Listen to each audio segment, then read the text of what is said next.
alas 5 pasado sa hapon, nagkanay-kanay na, hindi na masyado gid ang hangin, medyo nakapalayo na sa syudad sa Iloilo si Bagyo Tino. Pakita ko lang sa inyo ang mga agi niya diri sa amon. Sa amon lang niya. Siguro sa inyo damo pagit sa mga nagkalaguba dira. Pero sa balay, do way man gid sa may naguba, pero amo ni sitwasyon no. Ang amon nga yellow bells nagkalahulog ang mga dahon niya. Dayon, nagkalatumba ding bulak namon. Bumuskit, natumba. Grabe nga hangin kagina. Ga marka pa diyo ang haboy bala sang hangin. Di nga ginagang hangin ang mga diri daw. Pero way magsulod. Dayon. Ari, para tumba. Pagkayo na ni namon, andali sa tubang. Diri sa tubang, do nagkalaluo. Grabe gurungkan sang hangin oh. Andiri sa amon nga atubang ginkuha na dinamon ang mga sapatos kay basi kung mabasa sang hangin or sang ulan, so ginkuha bulutangan na di sa sapatos, ipagkuha na namon basta diri sa guwa. So nagtaw ta di sa guwa ang amon nga si Risa. Oh, grabing agi nyo sa gapon way panigayong-yung.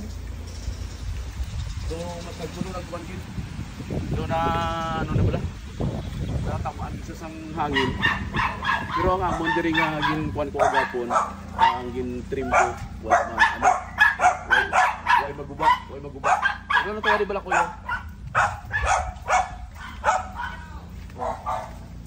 Wala bali ang itanong ko ni nga iba, wala bali siya. Dayon ang mga tikbaw di sa tubig naman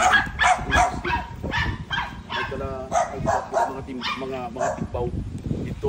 Pero ang good news kay saging wala na ano. Ang saging kagapon gin-trim ko kagapon yung saging. Wala siya matumba. Siguro kung wala ko na matrim kasi tumba na. Andun sa pihak wala man matumba.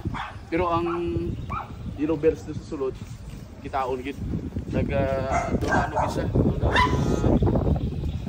luyong wala naluo ang iyang dahon. Pero so far ang diri sa amon sa area namon duway gid man sa may nagalaguba gid grabe, although nga makusog-kusog ang hangin pero wala man gid sa nakita natin mga natumba abi nga kahoy diri sa amon palibot, although sa may guwaan naglatumba dito ang kahoy. So subong wala nagawang hangin, pagwa na siya, medyo gagurugan pa. Pero good news lang kay hindi amo na kagrabe kagkadamol sang ulan nga ginhaboy sang bagyo. Ginakulba naton basi magbaha pero wala magbaha diri sa Iloilo. Pasalamat kita kaga hindi man amo nakakusog-kusogid sa iya nga hangin diri sa aton.